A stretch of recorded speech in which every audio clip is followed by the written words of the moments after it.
Today we will discuss on the topic of the audible and inaudible sounds. The human ears can be hear the sounds having frequencies between 20 kilohertz to 20,000 hertz. This is called the audible range. जो human है वो 20 hertz to 20,000 hertz को सुन सकता है. Audible range होता है इनका humans का. दस the Audible range for the normal human ear is 20 to 20,000 hertz. The sound in the Audible range 20 to 20,000 hertz is called sonic sounds. जो 20 से 20,000 हर्ट्ज के बीच में ऑडिबल रेंज होता है उसको हम सोनिक साउंड बोलते हैं. और इन infant about 1 year old can hear up to sound 35,000 hertz. The limit gradually धीरे धीरे क्या होता है ये ग्रेजुअली बढ़ता रहता है, कम्स डाउन गिरता रहता है to 20,000 hertz for a adult.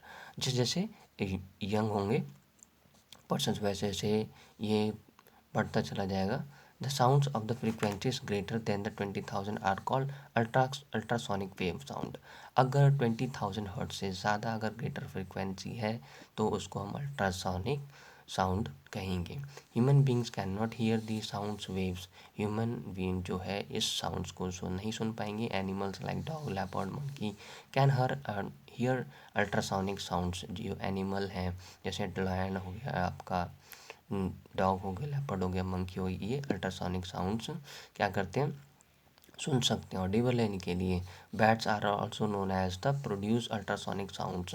अब बैट भी है जो अल्ट्रासोनिक साउंड्स को सुन सकता है. उसकी फ्रिक्वेंसी अबव 70,000 हर्ट्ज होती है. Sound of frequency less than 20 hertz are called infrasonic sounds. और जिनका लेस देन 20 हर्ट्ज से कम है उनको हम इंफ्रासोनिक साउंड्स बोलते हैं. The sounds have corresponding inaudible frequency range below 20 Hz and above 20,000 Hz are called inaudible sound. जो कि हम बोल सकते हैं ये साउंड आपको सही से सुनाई नहीं दे सकते हैं. Human can not here the sound of inaudible range. और ह्यूमन इनऑडिबल इस रेंज को सुन नहीं सकते सही से. नॉइस एंड म्यूजिक क्या होता है ये जानेंगे. We hear different types of sound from different source around us. हम बहुत तरह के साउंड हम अपने आसपास सुनते हैं. Some of the sounds are present और to ear and some are not. कुछ ऐसे साउंड होते हैं जो हमें अच्छे लगते हैं और कुछ ऐसे हैं जो हमें अच्छे नहीं लगते हैं. Sound which does not have a pleasing sensation on the years is called noise. जो हमें कानों को परेशान करते हैं, जो हमें अच्छे नहीं लगते जो साउंड, उसको हम नॉइस बोलते हैं. Scientifically is noise produce with a regular vibration. Conversely, a sound which has a pleasant sensation on the ear is called music. ऐसा साउंड जो सुनने में हमें अच्छा लगता है उसको म्यूज़िक बोलते हैं. Scientifically A music sound is produced by regular vibration. ये देखिए ये म्यूज़िकल वाइब्रेशन है वो एक टाइम ड्यूरेशन में ये चलते हैं और नॉइज़ में ये लगातार चलते ही रहते हैं. नॉइज़ पॉल्यूशन होता है क्या ये हम जानेंगे. The disturbance produced in the environment by undesirable loud and harsh sound from the various sources is called noise pollution. ऐसा साउंड जो हम लोग को परेशान करे उसको हम नॉइस पॉल्यूशन बोलते हैं. Increasing dependence of man on various kinds of machine at home और वर्क प्लेस और फैक्ट्रीज. अब बहुत सारे जो मशीनरी हैं ये लगाए जाते हैं जिससे कि इससे भी नॉइस पॉल्यूशन क्रिएट होता है. Has contributed lots of noise pollution. Harmful effect of noise pollution. Noise pollution में कॉज सबसे पहला prolonged exposure to high noise level has lead to loss of hearing. अगर ज़्यादा वॉइस में कोई भी अगर साउंड को सुना जाएगा तो क्या हो सकता है हियरिंग लॉस की पावर ख़त्म हो सकती है. सेकेंड फटिग में be there will be lack of sleep. अगर ज़्यादा साउंड अगर होगा तो सही से हम सो नहीं पाएंगे. Third it can cause high blood pressure and anxiety. और ज़्यादा ब्लड प्रेशर भी हाई हो सकता है और गुस्सा भी आता है अगर ज़्यादा नॉइज़ पॉल्यूशन अगर होगा. Fourth noise products headache and irritability and nervous tension. और इसकी वजह से टेंशन भी क्रिएट होता है और सर में दर्द भी होने लग जाता है. ना किसकी वजह से नॉइज़ पॉल्यूशन की वजह से. Fifth, noise can be cause loss of night vision as well as color blindness. Prevention and control of the noise. कैसे हम इसे कंट्रोल कर सकते हैं और इस नॉइस से. Some way of the prevent and control noise are. First, use of amplifier in public place should be band.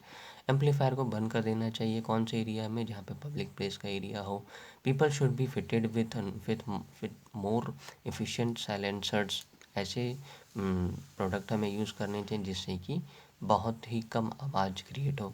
Machine should be designed in such a way that they produce minimum noise, और ऐसे machine design करनी चाहिए जिससे कि कम आवाज़ वहाँ से create हो। Factory should be relocated far away from the resident area, और फैक्ट्रीज को उस एरिया से दूर ले जाना चाहिए जहाँ पे लोग रहते हैं।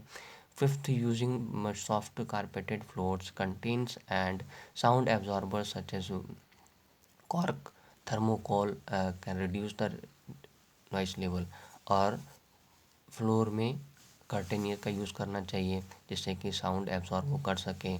जैसे कि आपका थर्माकोल का यूज़ करके आप साउंड को कम कर सकते हैं, नॉइस पोल्यूशन कम कर सकते हैं, नॉइस लेवल को कम कर सकते हैं। How musical instrument produce sound, कैसे म्यूजिकल इंस्ट्रूमेंट साउंड को प्रोड्यूस करता है। Musical instrument are different kind of vibration to produce sound from stretch skin, stretch string and air columns according they are classified in 3 types। Wind और real, इनको फूकने के बाद ही जो है ये बजते हैं ये सारे aerial instruments. Wind instrument make use of the vibrating air columns. In this instrument, the air is blown in either directly or through the reeds. The pitch of the sound produced in the altered, और ये ऐसे instrument है, इसको बजाने के बाद आवाज़ इनकी बहुत ही सुर निकलती है और इनको हवा के माध्यम से ही ये बज सकता है। जब तक हम इनको फूकेंगे नहीं तब तक ये बजेगा नहीं। Changing the length of the vibrating column, इनका जो वाइब्रेशन का जो लेंथ है इनका चेंज होता है। जैसे फ्लूइड्स एंड नाई, bagpipes, bugles etcetera are some of the example of the wind instrument. ये सारे आपके विंड इंस्ट्रूमेंट है, ये हवा के माध्यम से ये सारे इंस्ट्रूमेंट बजते हैं जब इनको फूका जाता है। स्ट्रिंगटेड इंस्ट्रूमेंट, जिनको उनके तारों को स्ट्रिंग किया जाता है। And string instrument have taut strings which vibrate when they are plucked, struck or played with a bow. The pitch of the stringed instrument can be changed by altering the length of the string. Sitar, veena, harp, santoor and violin are some of the string instrument. इन सबको जब तक आप खींचेंगे नहीं, है ना, जब तक इनके ऊपर प्रेस नहीं किया जाएगा तब तक ये बजेगा नहीं। इन स्ट्रिंग करना ज़रूरी है। ये सारे स्ट्रिंग इंस्ट्रूमेंट जैसे वीणा हो गया, संतूर हो गया, गिटार हो गया या वायलिन हो गया। आइए परकशन इंस्ट्रूमेंट के बारे में हम जानेंगे। This are the instrument in which vibration of the stretch animal can produce sound, और इनको इस इंस्ट्रूमेंट को वाइब्रेशन तभी क्रिएट होता है जब इनके ऊपर, जैसे तबला है, इनके ऊपर स्किन एनिमल लगा हुआ है, ये इससे साउंड प्रोड्यूस होता है। The frequency of vibration can be increase by the stretching the skin more. जब इनके स्किन को ज़्यादा स्ट्रेच किया जाता है तब इनमें से आवाज़ आता है। जैसे tabla, drum and the mridangam are some example of the percussion instrument. ये सारे एग्जाम्पल जैसे हैं तबला, मृदगम और ड्रम, ये सारे आपके परक्यूशन इंस्ट्रूमेंट की सारे एग्जाम्पल हैं। Thank you, thanks lot. We will meet again in next topic with next video.